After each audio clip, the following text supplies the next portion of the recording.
কৃষি খাতে উদ্যোক্তা তৈরি, দক্ষতার উন্নয়ন ও আর্থিক পৃষ্ঠপোষকতাকে গুরুত্ব দিতে দেশের ব্যাংকিং খাত গুরুত্বপূর্ণ ভূমিকা রাখতে পারে বলে মন্তব্য করেছেন বাংলাদেশ ব্যাংকের governor doctor Ahsan H Mansur.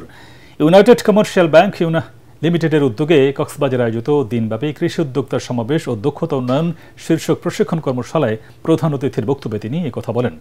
অনুষ্ঠানে সভাপতিত্ব করেন ব্যাংকের ম্যানেজিং ডিরেক্টর ও সিইও মোহাম্মদ মামদুদুর রশিদ।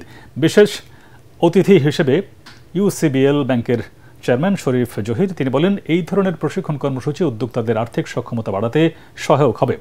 অনুষ্ঠানে আরও উপস্থিত ছিলেন বাংলাদেশ ব্যাংক চট্টগ্রাম অফিসের এমডি মকবুল হোসেন, কক্সবাজার জেলা প্রশাসক মোহাম্মদ সালাউদ্দিন, জেলা পুলিশ সুপার মোহাম্মদ সাইফুদ্দিন শাহিন সহ বিশিষ্টজনেরা। আয়োজনে যোগদান ৩০০ কৃষি উদ্যোক্তা।